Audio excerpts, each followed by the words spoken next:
नमस्कार, स्वागत आहे तुमचं इझी कुकिंगमध्ये। आज आपण असं सिरप बनवतोय। एकदा बनवलं म्हणजे आपल्याला त्याचा वर्षभर आस्वाद घेता येतो। इथे आपण 500 ग्रॅम आवळे घेतलेले आहेत। चांगले ताजे टवटवीत आणि डागविरहित आवळे घ्यायचे, धुवायचे आणि कोरडे करून घ्यायचे। पाणी अजिबात राहू द्यायचं नाही। कच्च्या आवळ्याच्याच फोडी करून घ्यायच्या। अशा प्रकारचे त्याच्या फोडी करून आपण त्याची बी वेगळी काढलेली आहे। पाणी न घालता बारीक करून घ्यायचं आणि कापडावर चाळणी ठेवायची आणि त्यावर हे सर्व गाळून घ्यायचं। अशा प्रकारे याचा चोथा निघेल आणि हा रस निघेल। आता ह्या रसासाठी आपण 600 ग्रॅम साखर घेतलेली आहे। इथे आपण खडी साखरेचा वापर करत आहोत।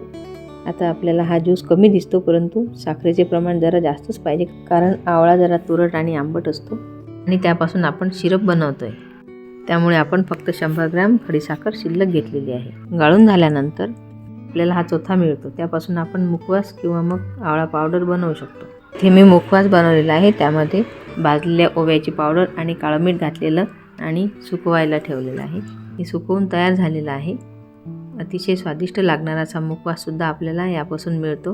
आता हे ज्यूस आहे, त्यामध्ये आपण साखर टाकलेली, त्याला उकळी आलेली आहे। जसा याचा रंग बदलेल तसं आपलं हे सिरप तयार झालेलं आहे असं समजायचं। आता याला छान उकळी येत आहे। फार घट्ट होऊ द्यायचं नाही आणि पाणी अजिबात घालायचं नाही।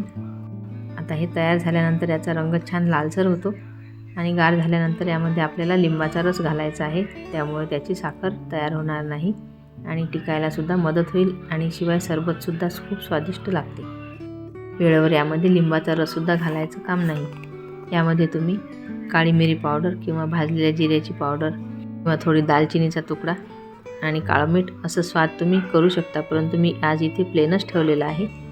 जास्त प्रमाणात जर तुम्ही बनवलं असेल तर तुम्ही हे फ्रीजमध्ये ठेवू शकता किंवा कमी असलं तर तुम्ही फ्रीजच्या बाहेर ठेवू शकता, आरामात टिकतं। गाळून घेतलेला लिंबाचा रस घालायचा। फक्त याची काळजी अशी घ्यायची की यामध्ये पाण्याचा अंश जायला नको।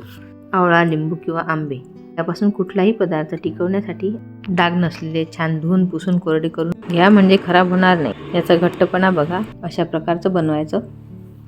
हे सरबत तुम्ही एका ग्लासमध्ये 2 ते 3 चमचे घ्यायचं आणि कोमट पाणी जर घेतलं तर आपल्याला वेट लॉस म्हणून याचा उपयोग होतो।